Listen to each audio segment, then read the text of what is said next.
उसकी माँ एक सफेद टाइगर थी। उसके पापा भी एक सफेद टाइगर थे, लेकिन वह एक छोटे काले टाइगर के रूप में पैदा हुआ। उसके पापा इतने गुस्से में आ गए कि उन्होंने उसकी माँ को लगातार 3 दिन और रात तक सजा दी। फिर 7 दिन और रात तक बगल वाले काले गोरिल्ला का सामना किया।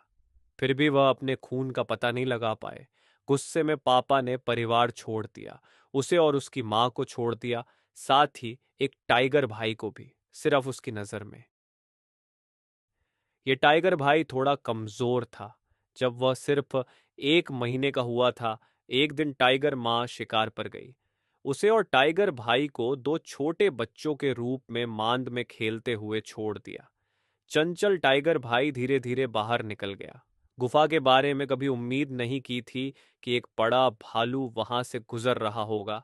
ठीक है, दोनों शिकारी थे। जाहिर है कि दुश्मन के बच्चों पर कोई रहम नहीं होता। भालू दहाड़ा और सीधे टाइगर भाई पर टूट पड़ा। टाइगर भाई डर के मारे पूरी तरह से सुन्न हो गया। उस जरूरी पल में उसने टाइगर भाई को वापस गुफा में खींच लिया।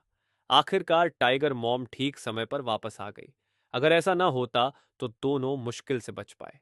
बाहर से उसका टाइगर जैसा शरीर था, लेकिन अंदर इंसानी आत्मा थी। इस खतरनाक जंगल में वह शायद बहुत पहले ही मर गया होता। इससे उसे खुद को बचाने की ताकत पाने की बहुत इच्छा हुई। जब खाने का समय आया तो टाइगर जब खाने का समय आया तो टाइगर मॉम उनके सामने लेट गई और धीरे से अपना पेट दिखाया।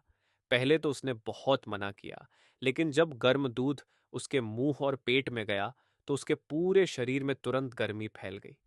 उसे लगा कि वह फिर से जिंदा हो गया है।